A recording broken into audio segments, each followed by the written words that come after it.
Hello guys, this is Vishal Sharma है। Welcome to the Catalyst Group. मैं आप सभी का स्वागत करता हूं हमारे प्रोडक्शन इंजीनियरिंग सेशन में। तो मैं होप करता हूं आप सभी अच्छे होंगे और अच्छे से पढ़ाई कर रहे होंगे। जो आज हमारा जो टॉपिक स्टार्ट होने वाला है that is very important topic, that is lathe machine. Lathe machine एक ऐसी जनरल पर्पस मशीन है जिसको आपने जरूर देखा होगा। आपने अपने कॉलेज लाइफ में या फिर किसी स्मॉल वर्कशॉप में लैथ मशीन को जरूर देखा होगा। तो lathe machine is the oldest machine tool used in our industry. ये सबसे ओल्डेस्ट मशीन टूल है। अगर हम बात करते हैं अबाउट लैथ मशीन की, it is the oldest machine tool. It is the oldest machine tool. तो कहने का मतलब है जो सबसे पहला जो हमने मशीनिंग ऑपरेशन किया था वो किस मशीन टूल की हेल्प से किया था? वो हमने किया था लैथ मशीन टूल की हेल्प से। Because of the oldest machine tool it is also known as a mother of all machine tools. Mother of all machine tools, इसको हम सभी टूल्स की मदर भी कहते हैं क्योंकि ये सबसे ओल्डेस्ट मशीन टूल है। ये सबसे क्या है? ओल्डेस्ट मशीन टूल है। हमने इसको यूज किया और उस यूज करने के बाद हमने इसमें थोड़े थोड़े एडवांसमेंट लाते गए और एडवांसमेंट लाते लाते आज हम सीएनसी लैथ मशीन्स का यूज करते हैं। किसका यूज करते हैं? सीएनसी लैथ मशीन का यूज करते हैं। लेकिन जो हमारा चैप्टर रहेगा that will be focused only on the conventional lathe machine, जो कि हम जनरल पर्पज के लिए यूज में लेते हैं स्मॉल मशीन शॉप में, जो आपके कॉलेज में अवेलेबल रहती है फॉर द प्रैक्टिकल। उसी मशीन की हम बात करेंगे। हम सीएनसी लैथ मशीन की बात नहीं करेंगे। हम एग्जामिनेशन ओरिएंटेड होकर पढ़ने वाले हैं, ठीक है। तो हम जो पढ़ने वाले हैं वो लैथ मशीन का कन्वेंशनल पार्ट पढ़ने वाले हैं कि जो आपकी पहले जो लैथ मशीन होती थी उसका यूज क्या होता है, उसमें जो डिफरेंट पार्ट्स होते हैं उनका क्या फंक्शन होता है, उनके जो लैथ मशीन के जो डिफरेंट पार्ट होते हैं वो किस मटेरियल से बने होते हैं, जो आपके लैथ मशीन होते हैं उनमें जो गियर का जो अरेंजमेंट होता है वो किस तरीके से होता है, किस तरीके से पावर का ट्रांसमिशन होता है, what are the different work holding devices and how many operation you can carried out on your lathe machine। तो उन सभी के बारे में इस लैथ मशीन के हम चैप्टर में पढ़ने वाले हैं, तो मेरे साथ बने रहिएगा। अब हम स्टार्ट करने वाले हैं लैथ मशीन का चैप्टर। तो लैथ मशीन में सबसे पहले मैं बात करना चाहूंगा what is the principle of the lathe machine. What is the principle of the lathe machine? तो प्रिंसिपल में हम बात करेंगे कि लैथ मशीन में जो मेटल कटिंग ऑपरेशन होता है वो किस प्रिंसिपल के अकॉर्डिंग होता है। तो आपने देखा होगा कि जो लैथ मशीन होती है उसमें हम वर्कपीस को रोटेशन प्रोवाइड करते हैं। क्या प्रोवाइड करते हैं? रोटेशन प्रोवाइड करते हैं। और with the help of the single point cutting tool हम मटेरियल को रिमूव करते हैं। हम क्या करते हैं? मटेरियल को रिमूव करते हैं। तो लैथ मशीन में जो आपका वर्कपीस होता है that will be in the under motion, और जो आपका टूल होता है वो स्टेशनरी होता है। क्या होता है? वो स्टेशनरी होता है इन द सेंस जब वो मटेरियल रिमूव कर रहा था उस पॉइंट से, उस कंडीशन में वो स्टेशनरी था और मटेरियल रिमूव होने के बाद हमने उसको एक्सियल फीड प्रोवाइड की। क्या फीड प्रोवाइड की? एक्सियल फीड प्रोवाइड की। और एक्सियल फीड प्रोवाइड करने से क्या होगा? वो अनमशीन्ड सरफेस की ओर जाएगा। वो अनमशीन्ड सरफेस की ओर जाएगा और मटेरियल रिमूवल प्रोसेस को क्या करेगा? जारी रखेगा। ठीक है, मटेरियल रिमूवल प्रोसेस को क्या रखेगा? कंटिन्यू रखेगा। So this is the working principle of the lathe machine. In that workpiece will be provided a rotary motion while the cutting tool will be held kept stationary। Machine tool का जो आपका tool होगा वो क्या होगा? वो stationary kept होगा। So this is about the principle of the machining operation carried out in your lathe machine. तो अब हमारा तो फोकस रहेगा सिर्फ एक टाइप की लैथ मशीन पर, लेकिन जो डिफरेंट टाइप्स की जो लैथ मशीन होती है वो कौन कौन सी होती है उनके बारे में भी हमें जानना बहुत जरूरी है। So the next topic is types of the lathe machine. Next topic is type of lathes. Next topic is type of lathe. जो आपकी फर्स्ट टाइप की जो लैथ होती है उसे हम कहते हैं सेंटर लैथ। क्या कहते हैं उसे? सेंटर लैथ। सेंटर लैथ क्यों कहते हैं उसके बारे में भी मैं आपको बताऊंगा। जो फर्स्ट टाइप की जो लैथ मशीन होगी that will be the centre lathe, और जो सेकंड टाइप की जो लैथ मशीन होगी that will be your special purpose lathe. That will be your special purpose lathe. Third type की जो लैथ मशीन होती है वो होती है आपकी टूल रूम लैथ। थर्ड टाइप की होगी वो होगी आपकी टूल रूम लैथ। और थर्ड टाइप के बाद जो फोर्थ टाइप की जो आपकी लैथ मशीन होती है that will be capstan and turret. Capstan and turret lathe. जो फिफ्थ टाइप की जो आपकी लेथ मशीन होती है that will be your automatic lathe, that will be your automatic lathe. तो थोड़ा सा यहाँ पर फोकस बनाए रखिएगा कि जो जो आपकी ये 5 टाइप्स की लेथ होती है उन सभी 5 टाइप्स की लेथ के कुछ कंस्ट्रक्शनल फीचर होते हैं, उनका कुछ ना कुछ अपना क्या होता है कैरेक्टरिस्टिक्स होता है, और उनकी जो एप्लीकेशन होती है according to the production system different होती है। अगर हम बात करते हैं सेंटर लेथ की, तो इसका नाम सेंटर लेथ क्यों पड़ा, इसको हम सेंटर लेथ क्यों कहते हैं? सेंटर का मतलब क्या होता है? सेंटर आपका लेथ में एक टेल स्ट्रोक पर होता है और एक हेड स्ट्रोक पे होता है, ठीक है। 2 सेंटर यूज में होते हैं इस सेंटर लेथ मशीन में, इसलिए हम इस लेथ मशीन को कहते हैं सेंटर लेथ कहते हैं। और उन सेंटर का क्या फंक्शन होता है? उन सेंटर का फंक्शन होता है वर्कपीस को होल्ड करना। क्या करना? वर्कपीस को होल्ड करना। सेंटर कुछ इस तरीके से हो सकते हैं फ्रेंड्स, आपका एक हेड स्ट्रोक में सेंटर होगा और एक दूसरा टेल स्ट्रोक में सेंटर होगा, तो ऐसे सेंटर आपके हेड स्ट्रोक और टेल स्ट्रोक में लग जाएंगे और वर्कपीस को क्या कर लेंगे? होल्ड कर लेंगे। क्या कर लेंगे? वर्कपीस को होल्ड कर लेंगे। क्या सर हम जो वर्कपीस को होल्ड करते हैं ओनली सेंटर की हेल्प से कर सकते हैं? बिल्कुल नहीं, जरूरी नहीं है, कंपलसरी नहीं है कि जब भी आप वर्कपीस को होल्ड करोगे तो with the help of centre करो। हम अदर वर्क होल्डिंग डिवाइसेस भी यूज में ले सकते हैं, लेकिन यहाँ पर सेंटर्स का यूज मैक्सिमम होता है। जो आप सेंटर यूज में लेते हो उसका यूज जनरली ज्यादा होता है, इसलिए हम उसे क्या कहते हैं? सेंटर लेथ कहते हैं। सेंटर को हटाकर हम चक भी यूज में ले सकते हैं। किसको यूज में ले सकते हैं? चक को भी यूज में ले सकते हैं। हम चक को भी पढ़ने वाले हैं कि what are the different types of the chuck, and different type of chuck को हम किस किस टाइप के वर्कपीस के लिए यूज में लेते हैं। तो आपको यहाँ याद रखना है कि सेंटर लेथ में हम वर्कपीस को सेंटर में होल्ड करते हैं, इसलिए इसका नाम है सेंटर लेथ। इसका एक नाम और होता है, उसे हम कहते हैं इंजन लेथ। क्या कहते हैं हम उसे?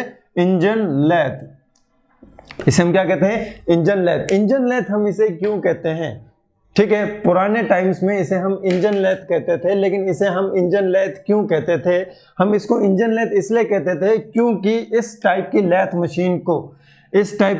मशीन को यूज करने के लिए हम क्या करते थे? स्टीम इंजन यूज करते थे। क्या यूज करते थे? स्टीम इंजन यूज करते थे। जो आपकी लेथ मशीन थी उसमें पावर की सप्लाई के लिए हम स्टीम इंजन को यूज में लेते थे, इसलिए इसका नाम इंजन लेथ हो गया था। इसलिए इसका नाम क्या हो गया था? इंजन लेथ हो गया था। लेकिन एडवांसमेंट के साथ साथ क्या हुआ? इसका नाम आजकल सेंटर लेथ हो गया है, क्योंकि आजकल हम स्टीम इंजन का यूज नहीं करते हैं। क्या आपने अपने कॉलेज में जो लेथ मशीन बनी थी उस पर स्टीम इंजन देखा था? नहीं देखा था सर, उसमें हमने इलेक्ट्रिक मोटर का यूज किया था। किसका यूज किया था? इलेक्ट्रिक मोटर का यूज किया था।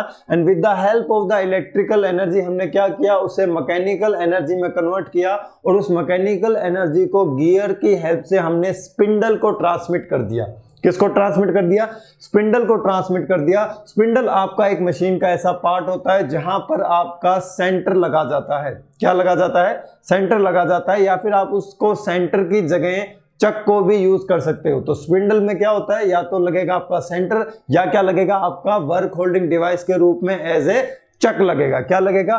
चक लगेगा। तो क्वेश्चन ये आता है कि इंजन लेथ को इंजन क्यों कहते हैं? क्योंकि अर्ली टाइम्स में हम लेथ मशीन में पावर सोर्स को कैसा यूज में लेते थे? एज ए पावर सोर्स किसको यूज में लेते थे? हम लेते थे स्टीम इंजन को। किसको यूज में लेते थे? स्टीम इंजन को लेते थे। So this is all about your centre lathe. This is all about your centre lathe. इस सेंटर लेथ की एक खास बात यह है कि ये एक जनरल पर्पस के लिए यूज में ली जाती है। किसके लिए? जनरल पर्पस के लिए यूज में ली जाती है, और इस सेंटर लेथ में रिजिडिटी हाई होती है। इस सेंटर लेथ की जो रिजिडिटी होती है वो क्या होती है? हाई होती है। So now come to the special purpose lathe. Come to the special purpose lathe. Special purpose जो लेथ होता है वो जो आप इंडस्ट्री यूज में ले रहे हो, जिस इंडस्ट्री में आप स्पेशल पर्पस लेथ को लाना चाहते हो, वो एक प्रोडक्ट स्पेसिफिक होता है। क्या होता है? प्रोडक्ट स्पेसिफिक होता है। वो सिर्फ उसी प्रोडक्ट के लिए यूज में लिया जा सकता है।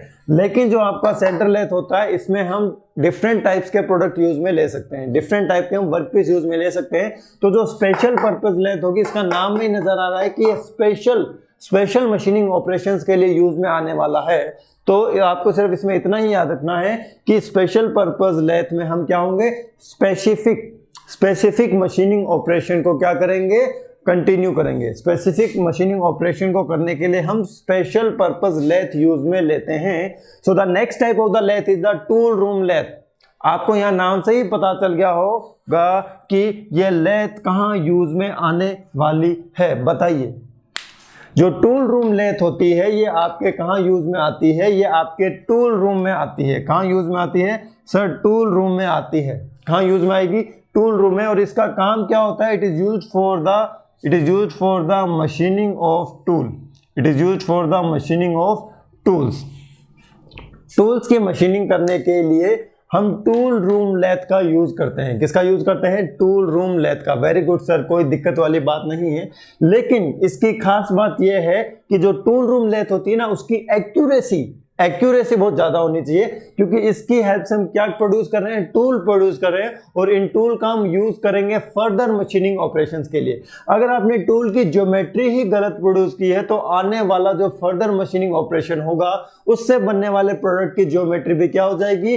डिट्रॉइट्स हो जाएगी, खराब हो जाएगी। तो इसलिए जो टूल रूम लेथ होती है, जो टूल रूम लेथ होगी, उसकी एक्यूरेसी क्या होनी चाहिए? ज्यादा होनी चाहिए। क्या होनी चाहिए? एक्यूरेसी क्या होनी चाहिए? हाई होनी चाहिए। और इस टूल रूम लेथ की जो रिजिडिटी होती है वो as compare to centre lathe क्या होनी चाहिए? ज्यादा होनी चाहिए। As compare to centre lathe क्या होनी चाहिए? ज्यादा होनी चाहिए। और इस टूल रूम लेथ की जो स्पीड रेंज होती है वो वाइडर होनी चाहिए। इसकी जो स्पीड रेंज होनी चाहिए वो क्या होनी चाहिए? वाइडर होनी चाहिए। फीड रेट्स की अगर मैं बात करता हूं तो टूल रूम लेथ की जो फीड रेट होगी वो भी क्या होगी? हायर होगी। और ये जो आपका टूल रूम वाला जो लेथ होगा ये डिफरेंट मटेरियल्स के साथ यूज में आना चाहिए। मतलब ये वैरायटी ऑफ मटेरियल्स के साथ यूज में आना चाहिए। So this is all about the tool room lathe. This is all about the tool room lathe. अब हम बात करते हैं कैप्स्टन लेथ और ऑटोमेटिक लेथ की। किसकी बात करते हैं? कैप्स्टन लेथ और ऑटोमेटिक लेथ की। कैप्स्टन लेथ और ऑटोमेटिक लेथ का हम यूज करते हैं आइडल टाइम को डिक्रीज करने के। आइडियल टाइम का मतलब है कि जब मशीनिंग ऑपरेशन हो चुका है किसी ऑब्जेक्ट पर तो दूसरा ऑब्जेक्ट वापस हमें होल्ड करने के लिए, क्लैंप करने के लिए जो टाइम की रिक्वायरमेंट होती है उसको कम करने के लिए, टूल चेंजिंग में जो टाइम लगता है उसको कम करने के लिए हम क्या करते हैं? इन दोनों लेथ्स का यूज कर सकते हैं। जिसमें से ये वाली आपकी सेमी ऑटोमेटिक लेथ होती है और ये आपकी फुल्ली ऑटोमेटिक लेथ होती है। तो जब इनमें आइडियल टाइम डिक्रीज हो जाएगा तो जो प्रोडक्टिविटी होगी वो क्या हो जाएगी? इंक्रीज हो जाएगी। प्रोडक्टिविटी भी क्या हो जाएगी? इंक्रीज हो जाएगी। So this is all about the types of the lathe machine. Types of the lathe machine. Now let's come to the what is the principle of the lathe machine machining operation. Lathe machine में जो हम machining operation करते हैं उसका principal क्या होता है? ये प्रिंसिपल आपको पता है? ये प्रिंसिपल आपको पता है? इस प्रिंसिपल को हमने मशीनिंग ऑपरेशंस में पढ़ा था। इस प्रिंसिपल को हमने किस में पढ़ा था? मशीनिंग ऑपरेशंस में पढ़ा था। तो देखिए लैथ मशीन का मशीनिंग प्रिंसिपल क्या होता है। So let's see, let us draw a diagram of the work piece. This is your work piece. Let me draw first, have a patience. ये जो आपका है ये आपका वर्क पीस है। ये क्या है? आपका वर्क पीस है। ठीक है, क्लियर है? बिल्कुल सर क्लियर है। इस वर्क पीस को हमने क्या किया है? इस वर्क पीस को हमने लेथ के सेंटर में होल्ड किया है। कैसे किया है? लेथ के सेंटर में होल्ड किया है। सेंटर के बारे में भी हम बताएंगे आपको, लेकिन अभी थोड़ा सा आप इसको ध्यान रखिए कि हमने इसको कहाँ होल्ड कर रखा है? सेंटर में होल्ड कर रखा है। कहाँ होल्ड कर रखा है सर? सेंटर में कर रखा है। क्लियर है? हाँ सर बिल्कुल क्लियर है। इन सेंटर की जो एक्सिस होती है वो आमने सामने होनी चाहिए। तो this is the axis of the centre. This is the axis of the centre. हाँ सर बिल्कुल, कोई दिक्कत वाली बात नहीं है। This is your work piece. This is your work piece. और वर्क पीस को रोटेरी मोशन प्रोवाइड करने के लिए हमने एक डॉग प्लेट का यूज किया। अभी मैं एक लगा रहा हूं डॉग प्लेट। क्या लगा रहा हूं? डॉग प्लेट लगा रहा हूं। सो this is the dog plate. This is the dog plate. अब इस डॉग प्लेट में क्या होगा? एक डॉग माउंटेड होगा। क्या माउंटेड होगा? डॉग माउंटेड होगा। और वो किस तरीके से होगा वो देखिए आप। This is the dog. This is the dog. ठीक है, दिस इज द डॉग। और इस डॉग की हेल्प से हम क्या करेंगे? यहां पर एक स्क्रू होगा। यहां पर क्या होगा? एक स्क्रू होगा। And with the help of that screw हम क्या करेंगे? इसको वर्क पीस को क्या कर देंगे? होल्ड करेंगे, वर्कपीस को क्या करेंगे, होल्ड करेंगे। क्लियर है। अब हम बात करते हैं आपका कटिंग टूल। आपका कटिंग टूल किस तरीके से मूव होगा, आपका कटिंग टूल इस डायरेक्शन में मूव होगा। तो जब आपका कटिंग टूल यहां तक आ चुका होगा, जब आपका कटिंग टूल यहां तक आ चुका होगा तो इसने सर्टेन डेप्थ तक मशीनिंग ऑपरेशन कर लिया होगा। So this will be the depth of cut. यहां पर भी आपका डेप्थ ऑफ कट मिलेगा टूल को, this will be the depth of cut. ठीक है। डेप्थ ऑफ कट करने से क्या होगा, आपके वर्कपीस से कुछ ना कुछ मटेरियल रिमूव हो जाएगा। अब हम बात करते हैं, सर ये मुझे समझ नहीं आ रहा है, ये डॉग वर्कपीस को होल्ड कैसे करता है। तो अगर मैं डॉग का साइड व्यू आपको बना के बताता हूं, अगर मैं डॉग का साइड व्यू बताता हूं आपको, तो वो देखिए कैसे नजर आएगा। So this will be the dog, this will be the dog, और इस डॉग के अंदर होगा आपके वर्कपीस। क्या होगा ये, दिस इज योर वर्कपीस। ठीक है, this is your black one is the workpiece. और हम क्या कर रहे हैं, with the help of the screws, with the help of the screws, ये थोड़ा ज्यादा बन चुका है, इसमें हमें आपको फिर ढंग से समझ नहीं आएगा। So this will be the dog. ठीक है, इसको ध्यान से समझने की कोशिश करना, ये अगर समझ आ जाएगा तो आपके काफी क्वेश्चन अटेम्प्ट हो सकते हैं। ठीक है, so this will be the dog. अब हम क्या करेंगे, वर्कपीस को होल्ड करना है, लेकिन वर्कपीस और डॉग के बीच में क्लियरेंस है, वर्कपीस और डॉग के बीच में क्या है, क्लियरेंस है। अब हम क्या करेंगे, हम बोल्ट्स का यूज करेंगे। किसका यूज करेंगे, बोल्ट्स का यूज करेंगे। और हम with the help of the bolt, with the help of the bolt क्या करेंगे, वर्कपीस को टाइट कर देंगे। वर्कपीस को क्या कर देंगे, टाइट कर देंगे। सर बिल्कुल कर दिया, एक चाहो तो आप यहां से कर दीजिए, क्योंकि एक से काम नहीं चलेगा, एक आप यहां कर दीजिए।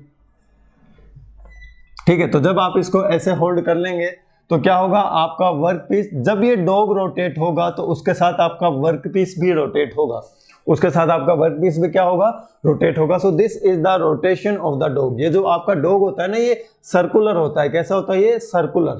सो दिस इज द डॉग। और हम क्या करते हैं, इसको टाइट कर देते हैं, इसको हम क्या कर देते हैं, टाइट कर देते हैं। तो टाइट करने से क्या होगा, आपका वर्कपीस सेंटर में अलाइन हो जाएगा, और सेंटर में अलाइन होने के बाद हम क्या करेंगे, इसको रोटेटरी मोशन प्रोवाइड करेंगे। ठीक है, सेंटर में अलाइन होने के बाद, these are the centre, these are the centres, और सेंटर में अलाइन होने के बाद हम क्या करेंगे, इस डॉग प्लेट को घुमाएंगे। सो this is the dog plate, this is the dog plate. ध्यान से समझना इसको। ठीक है, most of the student confuse होते हैं कि सर डॉग प्लेट का यूज कैसे करते हैं। सो this is the use of the dog plate, this is the dog, this is the dog, and this one is the live centre, this one is the live center,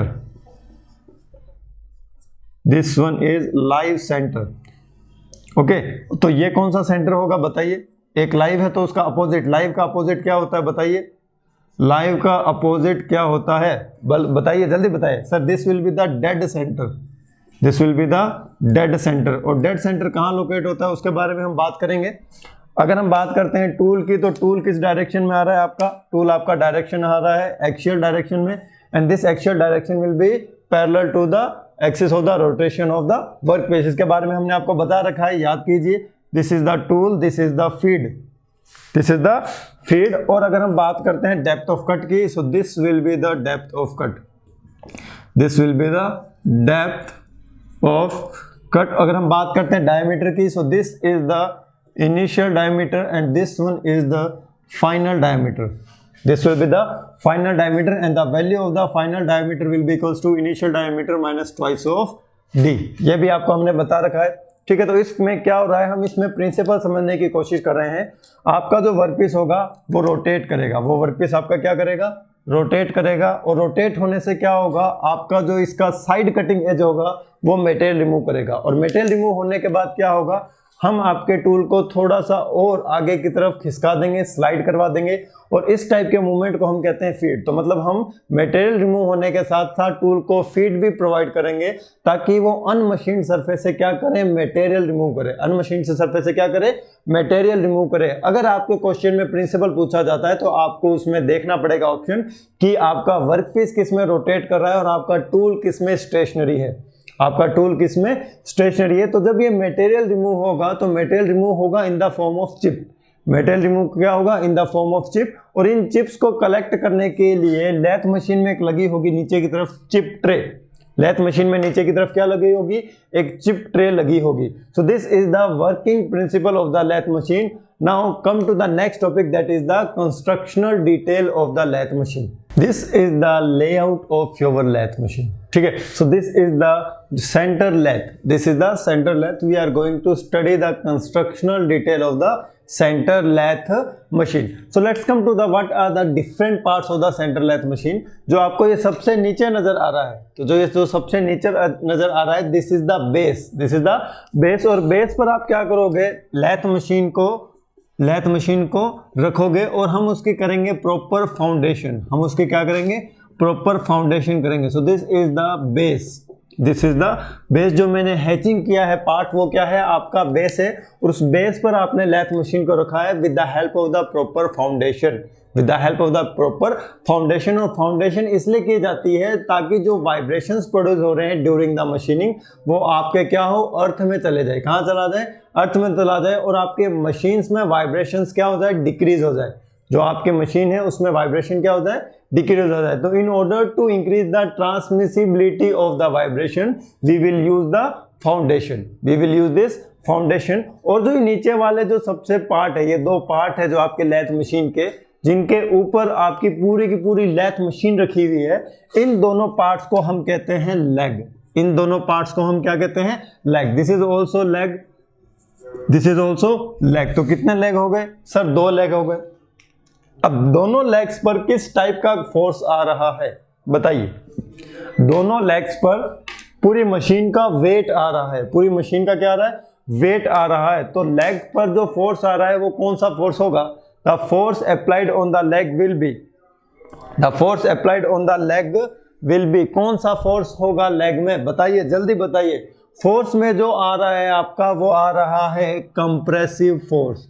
force में कौन आ रहा है यहाँ पर, compressive force आ रहा है. तो आपके लेग का मटेरियल इस तरीके का होना चाहिए कि वो कंप्रेसिव फोर्स को क्या कर सके, रेजिस्ट कर सके. कंप्रेसिव फोर्स को क्या कर सके, रेजिस्ट कर सके. तो हमें एक ऐसा मटेरियल चूज करना पड़ेगा जिसकी कंप्रेसिव स्ट्रेंथ क्या हो, बहुत अच्छी हो. जिसकी कंप्रेसिव स्ट्रेंथ क्या हो, बहुत ज्यादा अच्छी हो. तो ऐसा कौन सा मटेरियल है जिसकी कंप्रेसिव स्ट्रेंथ बहुत ज्यादा अच्छी होती है.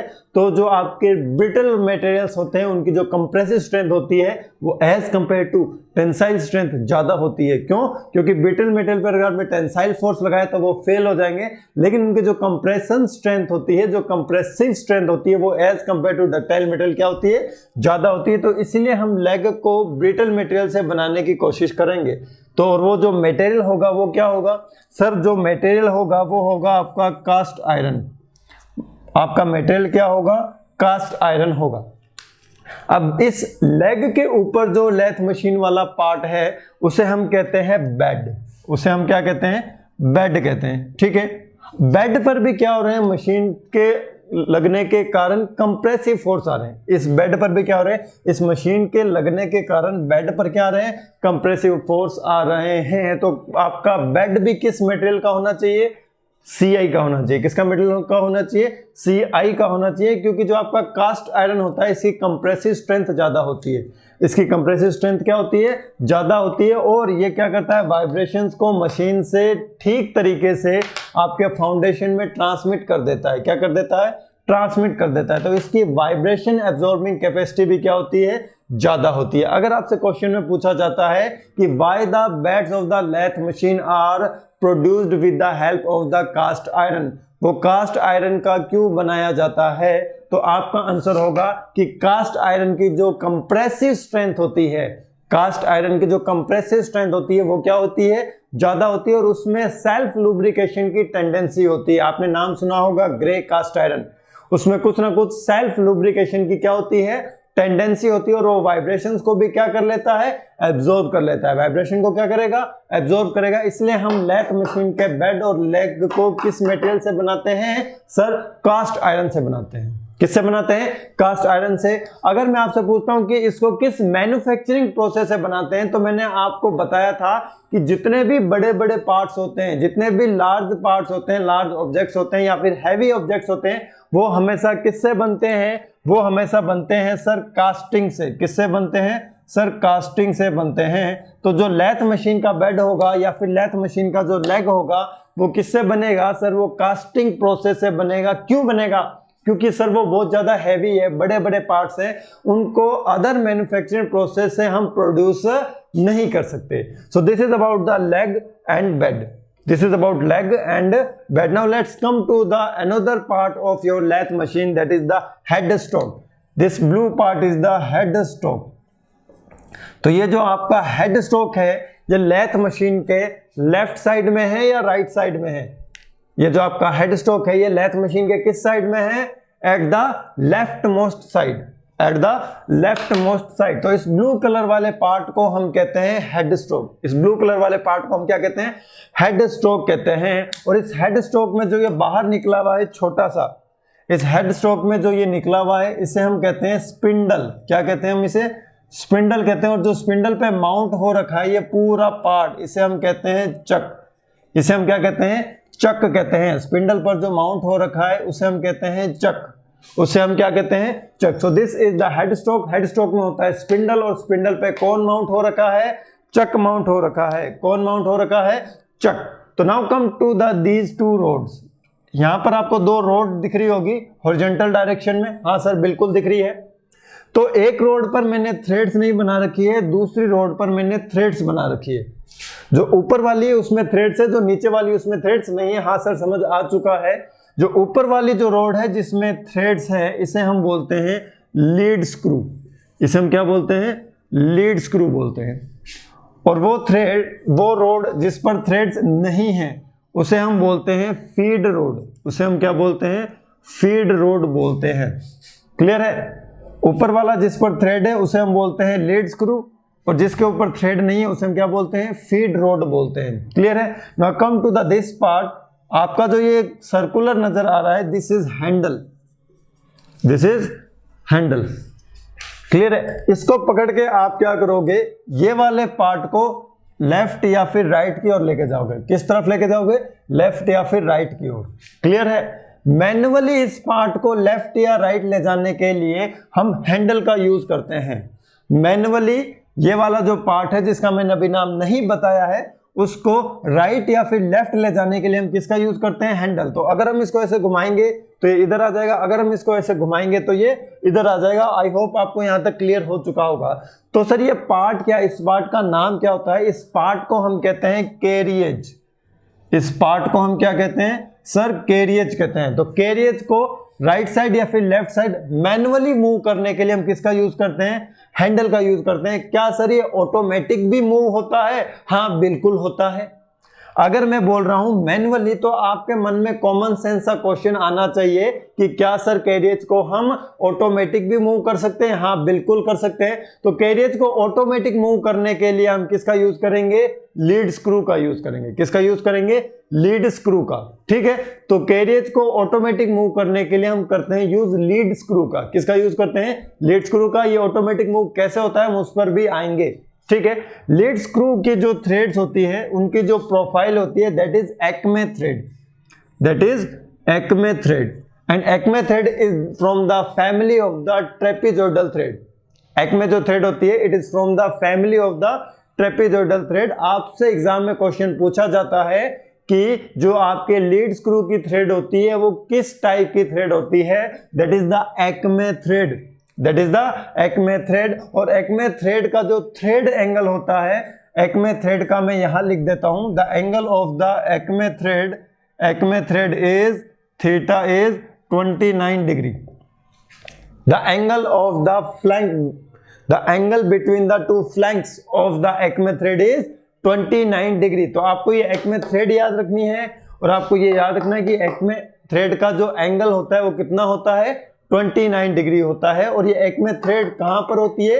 ये लीड स्क्रू पर होती है। कहां पर होती है? ये लीड स्क्रू पर होती है। ओके सर हमें कैरिएज भी समझ आ गया है कि ये लेफ्ट या राइट मूव करता है। Now come to this point. ये जो आपको सर्कुलर नजर आ रहा है, ये जो आपको सर्कुलर नजर आ रहा है ये भी हैंडल है। ये भी क्या है? हैंडल है।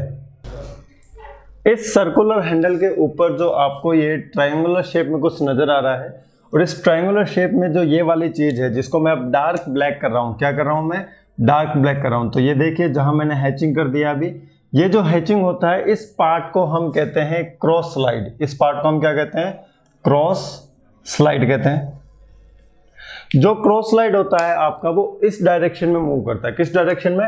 Perpendicular to the axis of the rotation. Cross slide में जो फीड प्रोवाइड की जाती है that will be perpendicular to the direction of the rotation. इस डायरेक्शन में, बोर्ड के परपेंडिकुलर में। किस डायरेक्शन में? बोर्ड के परपेंडिकुलर में। तो जो भी आपको क्रॉस फीड प्रोवाइड करनी पड़ेगी that will be done with the help of the, नाम बता रहा है ये क्या हो गया नाम, ये है क्रॉस स्लाइड। क्या है ये नाम? ये सर क्रॉस स्लाइड। ठीक है, cross slide, sorry cross slide का जो ऊपर ये वाला जो पार्ट है इसे हम कहते हैं कंपाउंड रेस्ट। इसे हम क्या कहते हैं? Compound rest. और कंपाउंड रेस्ट के साइड में भी आपको एक हैंडल नजर आ रहा होगा, ये वाला हैंडल। तो कंपाउंड रेस्ट के साइड में भी एक हैंडल है। कंपाउंड रेस्ट पे क्या होता है? कंपाउंड रेस्ट को हम इस तरीके से रोटेट कर सकते हैं।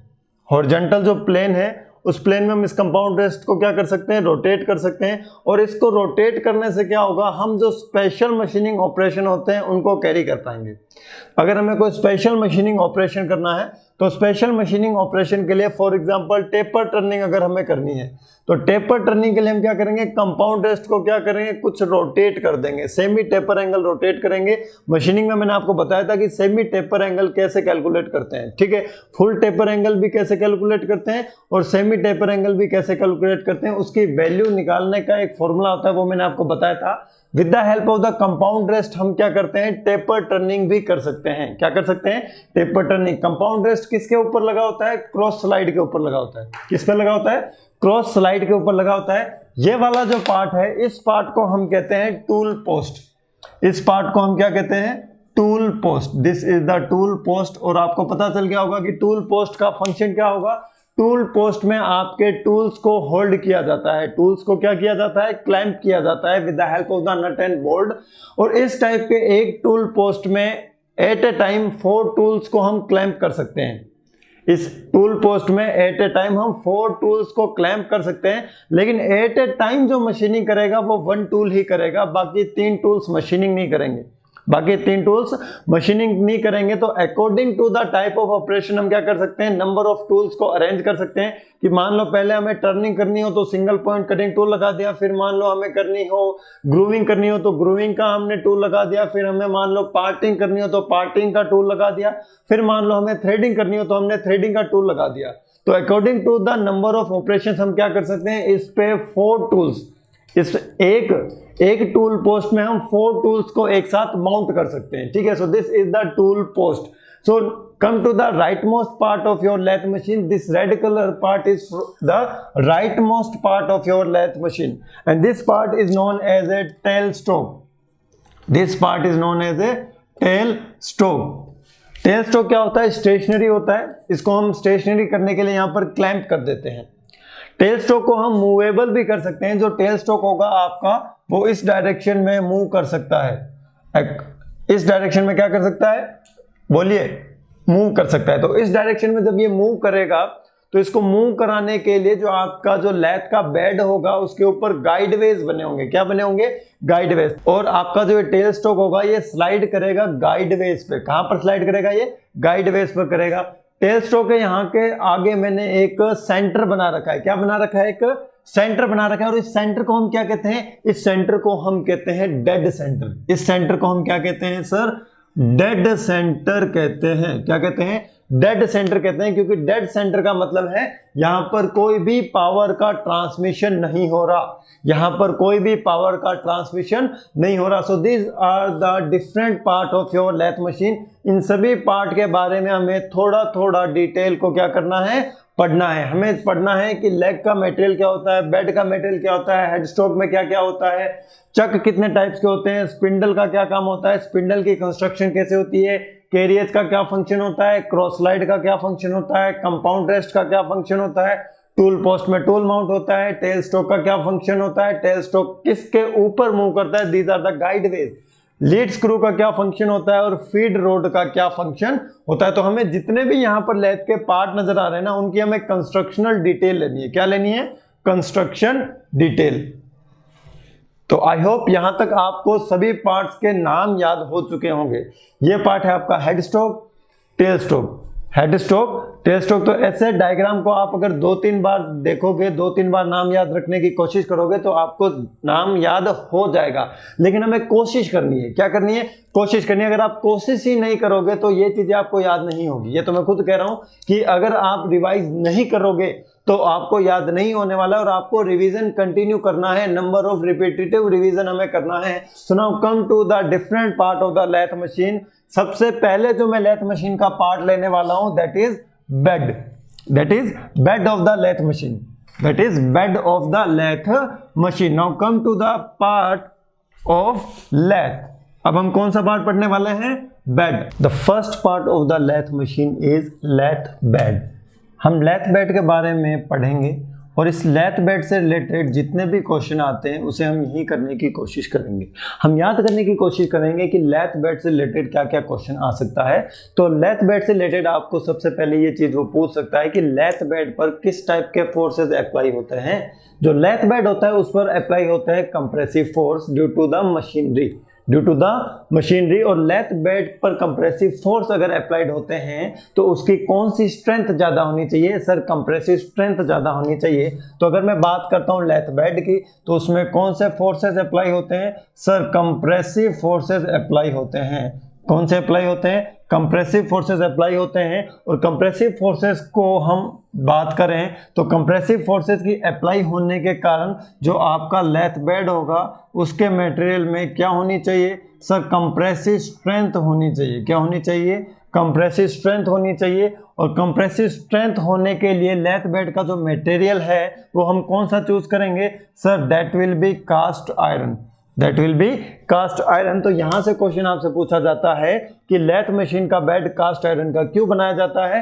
कास्ट आयरन का हम इसलिए बनाते हैं क्योंकि उसकी जो कंप्रेसिव स्ट्रेंथ होती है वो क्या होती है, ज्यादा होती है। कंप्रेसिव स्ट्रेंथ क्या होती है, ज्यादा होती है। और कंप्रेसिव स्ट्रेंथ ज्यादा होने के साथ साथ उसमें सेल्फ लुब्रिकेशन नेचर भी होता है। क्या होता है, सेल्फ लुब्रिकेशन नेचर होता है। क्लियर है। तो आपको ये दो चीजें याद रखनी है कि उसकी कंप्रेसिव स्ट्रेंथ ज्यादा होती है और सेल्फ लुब्रिकेशन भी क्या होता है, ज्यादा होता है, अच्छा होता है। उसका खुद में उसकी प्रॉपर्टी होती है जो उसकी लुब्रिकेटिंग प्रॉपर्टी को इंक्रीज करती है। और जो कास्ट आयरन होता है उसकी जो वाइब्रेशन एब्जॉर्बिंग है, वाइब्रेशन एब्जॉर्बिंग कैपेसिटी है वो क्या होती है, अच्छी होती है। वो वाइब्रेशंस को क्या कर लेता है, एब्जॉर्ब कर लेता है। और वाइब्रेशन को एब्जॉर्ब करने से क्या होता है, जो आपकी वर्कपीस की जो सरफेस फिनिश होती है वो डिक्रीज नहीं होती है। और आपके जो पार्ट होते हैं लैथ मशीन के उसकी फटीक लाइफ क्या हो जाती है, इंक्रीज हो जाती है। उसकी फटीक लाइफ क्या हो जाएगी, इंक्रीज हो जाएगी। So this is all about the lathe bed, this is all about the lathe bed. Lathe bed के बारे में आपको ये चीजें याद रखनी है। तो हम लैथ बेड का जो प्रोडक्शन है, लैथ बेड को जो हम मैन्युफैक्चर कर रहे हैं वो किस मेथड से करते हैं, वो हम मेथड यूज में लेते हैं कास्टिंग प्रोसेस। किसको यूज में लेते हैं, कास्टिंग प्रोसेस को यूज में लेते हैं। और कास्टिंग प्रोसेस को इसलिए यूज में लेते हैं क्योंकि ये एक तरीके का हैवी एंड लार्ज ऑब्जेक्ट है। कैसा है, एक तरीके का हैवी और लार्ज ऑब्जेक्ट है। और हमें पता है कि जो हैवी और जो लार्ज ऑब्जेक्ट होते हैं वो ओनली कास्टिंग प्रोसेस से ही प्रोड्यूस किए जा सकते हैं। वो ओनली और ओनली किससे प्रोड्यूस किए जा सकते हैं, कास्टिंग प्रोसेस से प्रोड्यूस किए जा सकते हैं। और इस लैथ मशीन में इंटरनल स्ट्रेसेस को, किसको, इंटरनल स्ट्रेसेस को रिलीव करने के लिए हम जो हीट ट्रीटमेंट प्रोसेस यूज में लेते हैं उसे हम कहते हैं एनीलिंग। उसे हम क्या कहते हैं, एनीलिंग। ये चीजें आपको याद होनी चाहिए regarding the bed of the lathe machine, regarding the bed of the lathe machine. Now come to the next part of the lathe machine that is the head stock. Head stock, what is the head stock, head stock is the left most part of your lathe machine. ठीक है, जो head stock होगा वो आपके लैथ machine के बिल्कुल left में होगा। जो अभी हमने डायग्राम बनाया था उसमें मैंने ब्लू कलर का शो किया था हेड स्टॉक को। It is the left most part, it is the left most part of the lathe machine. और इस हेड स्टॉक में क्या क्या होता है, सर इस हेड स्टॉक में पावर सोर्स होते हैं। क्या होते हैं, पावर सोर्स होते हैं। सर इस हेड स्टॉक में गियर्स होते हैं। क्या होते हैं, गियर्स होते हैं। सर इस हेड स्टॉक में स्पिंडल भी होता है। इस हेड स्टॉक में क्या होता है, स्पिंडल होता है। सर हम क्या करते हैं, पावर सोर्स से पावर को with the help of gear हम किसको ट्रांसमिट करते हैं, स्पिंडल को ट्रांसमिट करते हैं। किसको ट्रांसमिट करते हैं? स्पिंडल को ट्रांसमिट करते हैं। What do you mean by spindle? Spindle क्या होता है? So the next part is spindle. Next part is spindle. Spindle क्या होता है? स्पिंडल जो मैंने आगे आपको एक चक बनाया हुआ बताया था, वो चक जिस पर माउंटेड था उसे हम कहते हैं स्पिंडल। उसे हम क्या कहते हैं? स्पिंडल। स्पिंडल में क्या होता है? इंटरनल टेपर प्रोवाइड किया जाता है। क्या प्रोवाइड किया जाता है? इंटरनल टेपर प्रोवाइड किया जाता है। तो इंटरनल टेपर का मतलब है कि जो आपका स्पिंडल होगा वो कैसा होगा? होलो होगा। जो आपका स्पिंडल होगा वो कैसा होगा? होलो होगा। एग्जामिनेशन में पूछा जा सकता है कि जो स्पिंडल होता है लेथ मशीन का वो कैसा होता है? होलो होता है। और ये जो टेपर जो हम प्रोवाइड करते हैं, इस टेपर को नाम दिया है मोर्स टेपर। तो कौन सा टेपर प्रोवाइड होता है? सर मोर्स टेपर प्रोवाइड होता है। और ये मोर्स टेपर में भी कौन सा टेपर होता है? सर ये MT2 होता है। कौन सा होता है? MT2। M का मतलब क्या होता है? मोर्स। T का मतलब क्या होता है? टेपर। 2 टाइप वाला हम इसमें मोर्स टेपर प्रोवाइड करते हैं, जिसमें जो टेपर रेशियो होता है that will B 1:20। That will B 1:20। ये तो बात हो गई स्पिंडल के इंटरनल साइड की। किसके? इंटरनल साइड की, जहां पर वो होलो होता है उसमें क्या होता है। अगर हम बात करते हैं एक्सटर्नल की, किसकी बात करते हैं हम? एक्सटर्नल की। तो जो आपका स्पिंडल होता है उस पर हम एक्सटर्नल थ्रेड्स प्रोवाइड करते हैं। क्या प्रोवाइड करते हैं? एक्सटर्नल थ्रेड्स प्रोवाइड करते हैं। और इन एक्सटर्नल थ्रेड्स पर माउंट किया जाता है आपका चक। इन एक्सटर्नल थ्रेड्स पर क्या माउंट किया जाता है? चक किया जाता है। और इस इंटरनल टेपर में क्या माउंट किया जाता है? इस इंटरनल टेपर में माउंट किया जाता है सेंटर। इस इंटरनल टेपर में माउंट क्या किया जाता है? सेंटर किया जाता है। और हम आने वाले हैं कि सेंटर और चक क्या होता है। हम अभी आने ही वाले हैं कि सेंटर और चक क्या होता है। बस थोड़ा सा पेशेंस रखिए और सिर्फ एक बार याद रख लीजिए कि अंदर में जो होलो पार्ट होगा उसमें तो जाएगा सेंटर। अगर हम सेंटर में को माउंट नहीं करना चाहते, वर्कपीस को सेंटर में माउंट नहीं करना चाहते, तो सेंटर को हम बाहर निकाल लेंगे और किसको माउंट कर देंगे? चक को माउंट कर देंगे। तो हम वर्कपीस को किस में होल्ड कर सकते हैं? किस में क्लैंप कर सकते हैं?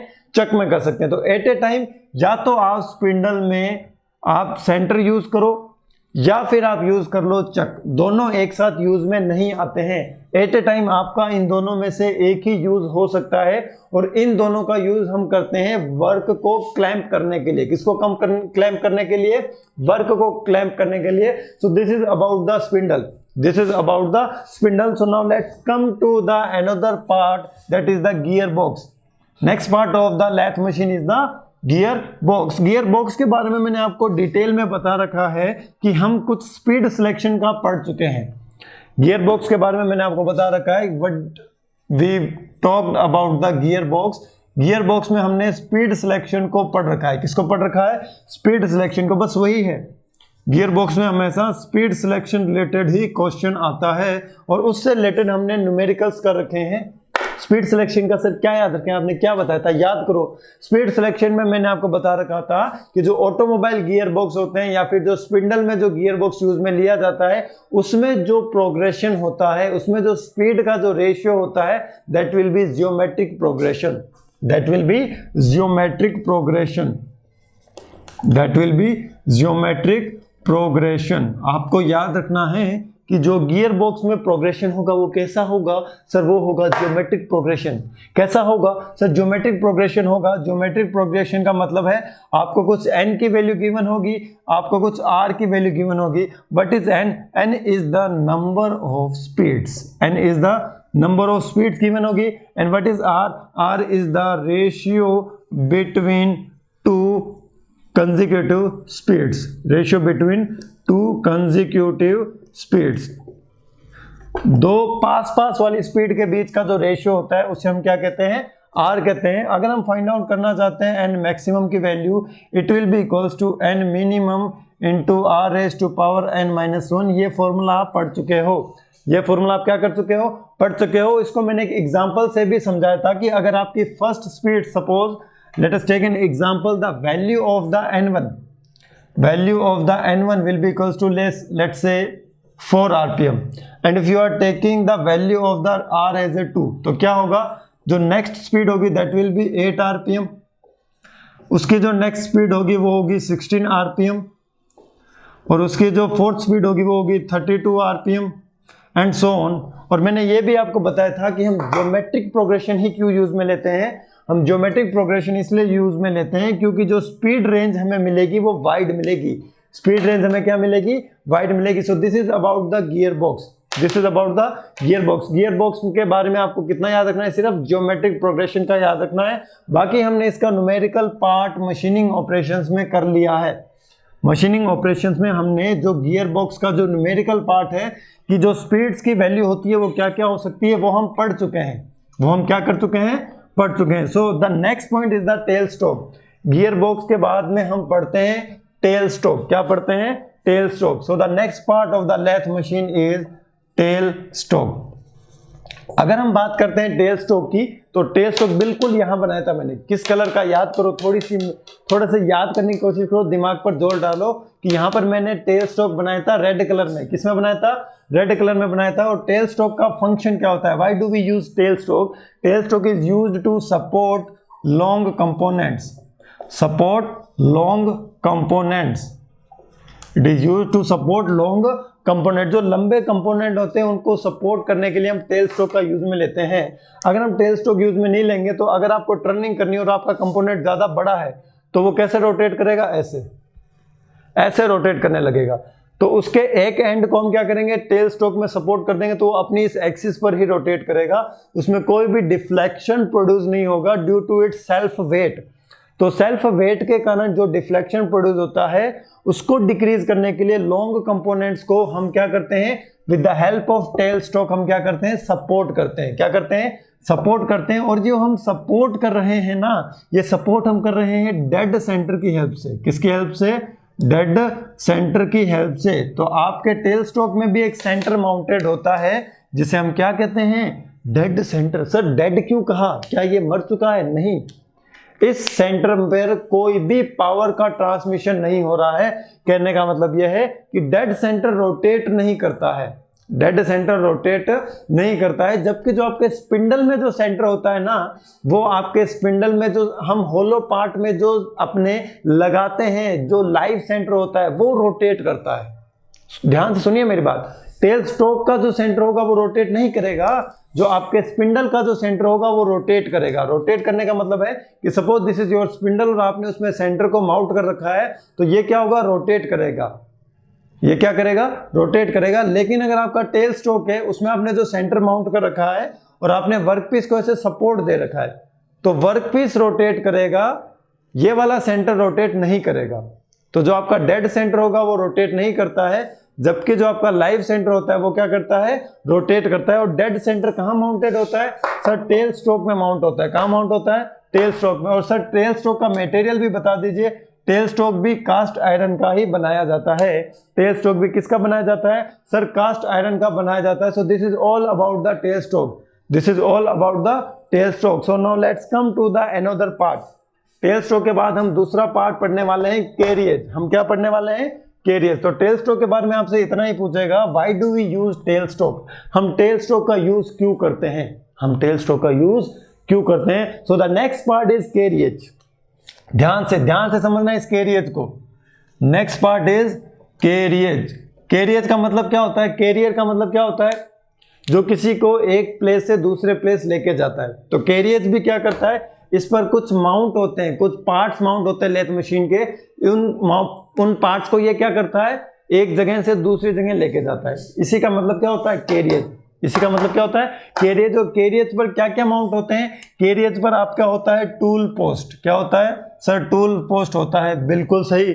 कैरिएज पर होता है आपका कंपाउंड रेस्ट। कैरिएज पर क्या होता है आपका? Sir compound rest. आपने बताया था, बिल्कुल ये मैंने बताया था। सर कैरिएज पर होता है क्रॉस स्लाइड। क्या होता है? Cross slide. सर कैरिएज पर एक चीज और होती है जिसे हम कहते हैं सैडल। जिसे हम क्या कहते हैं? सैडल कहते हैं। So now come to the tool post. Tool post में हम क्या करते हैं? टूल पोस्ट में सर हम टूल्स को माउंट करते हैं। किसको माउंट करते हैं? टूल्स को माउंट करते हैं। सर कंपाउंड रेट से हम क्या करते हैं? कंपाउंड रेट से हम स्पेशल मोशन लेते हैं। स्पेशल मोशन कैसे? सर अगर आपको टेपर टर्निंग करनी हो, क्या करनी हो? टेपर टर्निंग करनी हो, तो हम कंपाउंड रेस्ट को क्या करेंगे? थोड़ा सा रोटेट कर देंगे और रोटेट करने के बाद हम फीड प्रोवाइड करेंगे टूल को। तो उस कंडीशन में क्या होगा? टेपर टर्निंग हो जाएगी। क्या हो जाएगी? Taper turning. तो आपको याद रखना है, आपको याद रखना है कि स्पेशल मोशन, सिर्फ याद कितना रखना है, स्पेशल मोशन याद रखना है। क्रॉस स्लाइड क्या होती है सर? क्रॉस स्लाइड से हम क्रॉस फीड प्रोवाइड करते हैं, नाम में ही छुपा है सब। क्या प्रोवाइड करते हैं हम?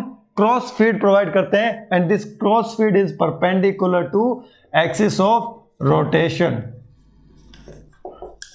Cross feed is perpendicular to axis of rotation, axis of rotation. तो अगर आपसे क्वेश्चन में पूछा जाता है कि परपेंडिकुलर फीड, क्या परपेंडिकुलर फीड हम किससे प्रोवाइड करते हैं? क्रॉस स्लाइड से प्रोवाइड करते हैं। परपेंडिकुलर फीड हम किससे प्रोवाइड करते हैं? क्रॉस किससे? क्रॉस स्लाइड से प्रोवाइड करते हैं। यहां तक आपका कैरियज क्या हो जाता है? कंप्लीट होता है। और ये सभी चीजें आपकी कहां माउंट होती है? कैरियज पर माउंट होती है। कहां माउंट होती है? कैरियज पर माउंट होती है। This is all about carriage. So now let's come to the lead screw and feed road.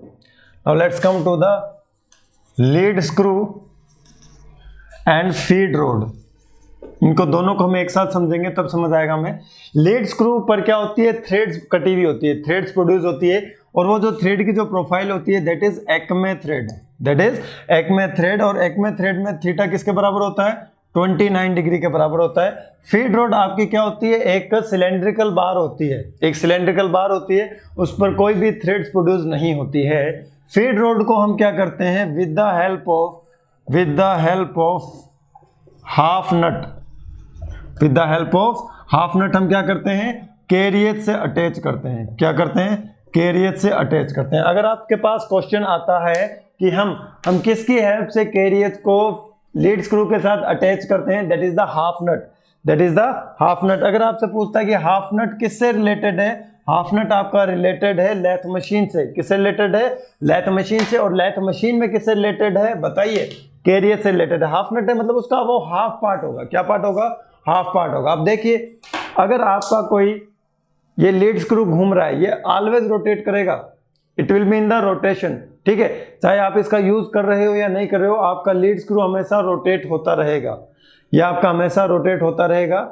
लेकिन अगर आप क्या करते हो, हाफ नट को इसको ऐसे अटैच कर देते हो, तो जब आपने इसको हाफ नट से अटैच कर दिया, हाफ नट को उसके ऊपर लगा दिया, तो क्या होगा? आपका जो हाफ नट होगा वो लगा होगा किससे? कैरियज से। किससे लगा होगा? कैरियज से। तो जब आपका लीड स्क्रू रोटेट करेगा तो इसके ऊपर का जो नट होगा वो भी क्या होगा कि वो लॉन्गिट्यूडिनल डायरेक्शन में जाएगा। किस डायरेक्शन में जाएगा? Longitudinal direction. और ये जो लॉन्गिट्यूडिनल डायरेक्शन होगी ये पैरेलल होगी आपकी एक्सिस ऑफ रोटेशन से। किससे? एक्सिस ऑफ रोटेशन से। अगर आप कैरियज को खुद आगे पीछे नहीं करना चाहते, लेफ्ट से राइट या फिर राइट से लेफ्ट नहीं लाना चाहते, तो आप उस कैरियज को क्या करोगे? With the help of half nut आप किससे अटैच कर दोगे? लीड स्क्रू से। और आपका जो लीड स्क्रू का जो मोशन है, जो लीड स्क्रू का रोटेरी मोशन है, वो कैरियज के लॉन्गिट्यूडिनल मोशन में कन्वर्ट हो जाएगा with the help of half nut. आप घर पे करके देख लेना, अपने एक हाथ में स्क्रू ले लेना और दूसरे हाथ में एक नट ले लेना, ठीक है। अब फिर उसको क्या करना? उसको आप ऐसे घुमाना। तो जब आप अपने स्क्रू को घुमाओगे, उस हाथ को, इस घुमाने वाले हाथ को स्टेशनरी रखना और उसको पकड़ के रखना। तो जब आप वो घुमाओगे तो आपका ये जो दूसरा हाथ है ना, ये आगे पीछे होगा। तो ये जब आगे पीछे हो रहा है ना, इसी मोशन को हम किसको प्रोवाइड करना चाहते हैं? कैरियज को प्रोवाइड करना चाहते हैं। तो आपका जो लीड स्क्रू होगा एक कांस्टेंट स्पीड पर रोटेट करेगा। किस पर घूमेगा? एक कांस्टेंट स्पीड पर रोटेट करेगा। तो कैरियज की जो फीड होगी वो भी क्या हो जाएगी? कांस्टेंट। लेकिन अगर हम मैन्युअली फीड प्रोवाइड करते हैं तो उसमें कुछ ना कुछ एरर हो सकती है। हो सकता है आपने पहले ज्यादा फीड प्रोवाइड कर दी, उसके बाद कम फीड प्रोवाइड करी। तो एक्यूरेटली फीड प्रोवाइड करने के लिए हम किसका यूज करते हैं? हाफ नट का यूज करते हैं। किसका यूज करते हैं? हाफ नट का, क्योंकि लीड स्क्रू एक कांस्टेंट स्पीड पर घूमता है। लीड स्क्रू एक कांस्टेंट स्पीड पर घूमता है। तो अगर क्वेश्चन आता है कि लीड स्क्रू को हम किससे अटैच करते हैं? हाफ नट की हेल्प से अटैच करते हैं। तो जब हम लीड स्क्रू का यूज करेंगे तो हम ऑटोमेटिक फीड प्रोवाइड करेंगे। क्या प्रोवाइड करेंगे? Automatic feed. और ये ऑटोमेटिक फीड हम किसको प्रोवाइड कर रहे हैं? ये ऑटोमेटिक फीड हम प्रोवाइड कर रहे हैं सर कैरियज को। किसको प्रोवाइड कर रहे हैं?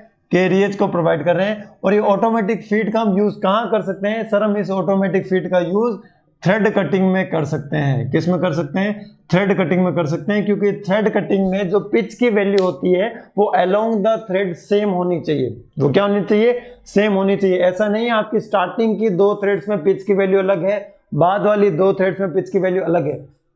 इसकी वैल्यू सेम रखने के लिए आपका जो कैरियज है वो सेम स्पीड पर आगे जाना चाहिए, उसकी जो लॉन्गिट्यूडिनल स्पीड है वो कांस्टेंट रहनी चाहिए, और लॉन्गिट्यूडिनल स्पीड कांस्टेंट एक ही वजह से रह सकती है, that is lead screw, that is lead screw. और हम थ्रेड कटिंग के लिए किसका यूज में ले रहे हैं, हाफ नट का यूज में ले रहे हैं। तो यहां से बहुत सारे डीपली क्वेश्चन पूछ सकता है। पहला क्वेश्चन, लीड स्क्रू पर कैसी थ्रेड होती है, एक्मे थ्रेड। लीड स्क्रू को कैरियज के साथ किसकी हेल्प से हम जोड़ते हैं, हाफ नट, और हाफ नट का हम यूज करते हैं दोनों को जोड़ने के लिए। अपोजिट भी पूछ सकता है। और अगर हम लीड स्क्रू को यूज में ले रहे हैं तो जो फीड होगी वो ऑटोमेटिक फीड होगी, और ऑटोमेटिक फीड का यूज होता है आपका थ्रेड कटिंग में। लेकिन जब हमने क्या किया, हाफ नट को इससे डिसंगेज कर दिया, तो जब हम डिसंगेज कर देंगे तो आपका लीड स्क्रू तो घूमेगा, लेकिन कैरियज आपका लेफ्ट टू राइट मूव नहीं करेगा, कैरियज में कोई भी लॉन्गिट्यूडिनल फीड नहीं होनी है। तो उस कंडीशन में हम कैरियज को फीड कैसे प्रोवाइड करेंगे, जहां पर मैंने एक हैंडल बनाया था, ऐसे मैंने आपको कुछ याद करवाया था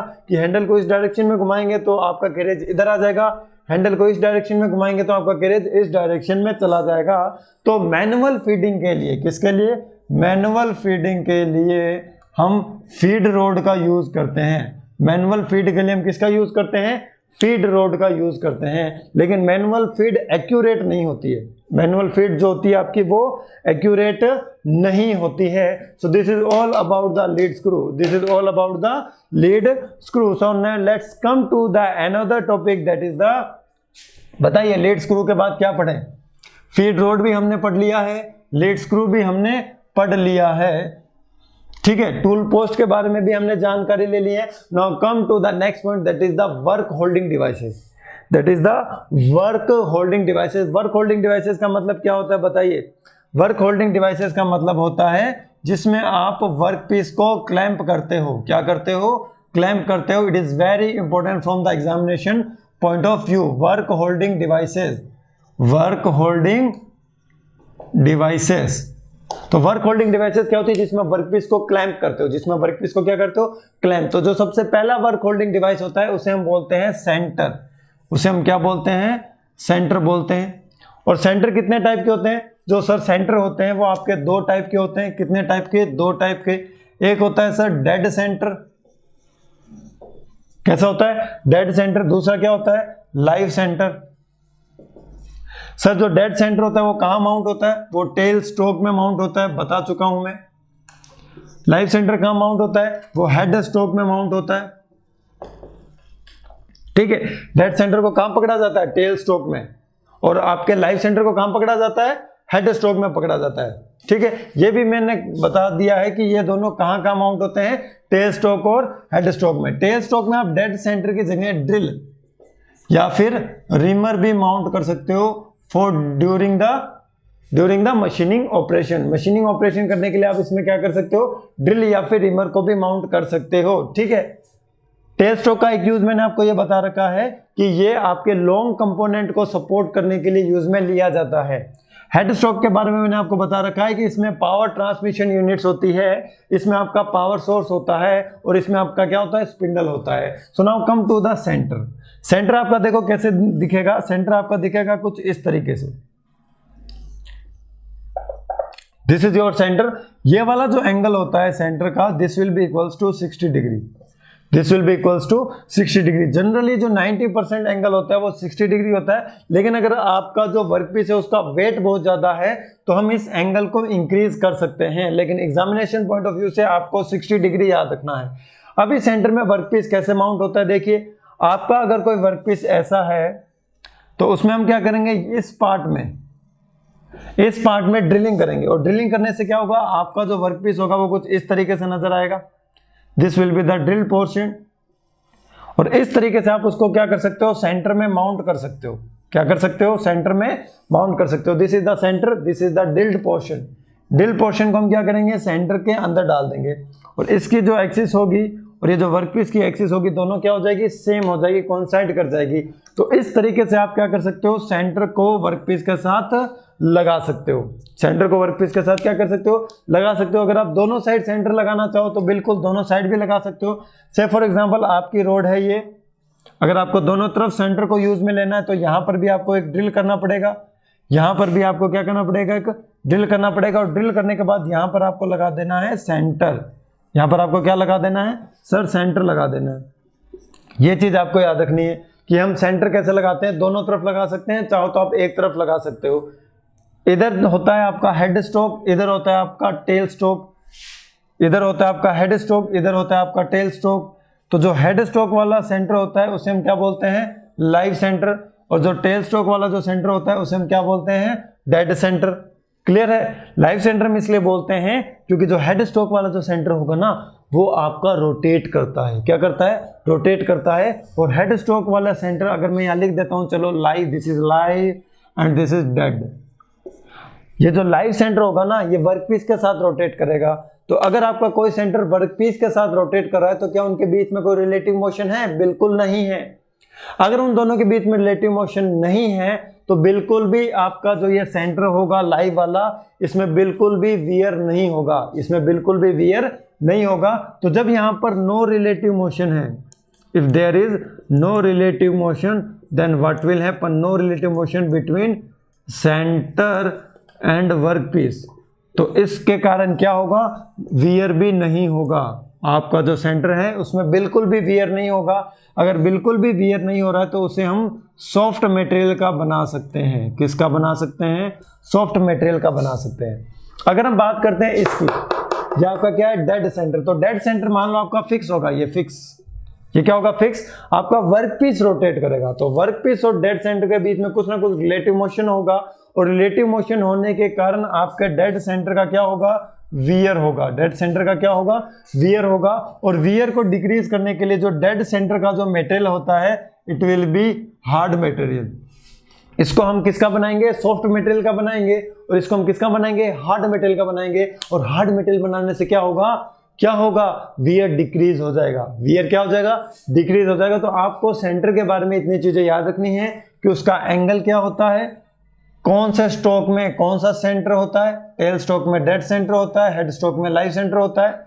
जो आपका लाइव सेंटर होता है उसका वियर कम होता है, जो आपका डेड सेंटर होता है उसका वियर ज्यादा होता है। और इसका वियर ज्यादा होता है इसलिए हम इसको क्या बनाते हैं, हार्ड मटेरियल का बनाते हैं। क्या बनाते हैं, हार्ड मटेरियल का बनाते हैं।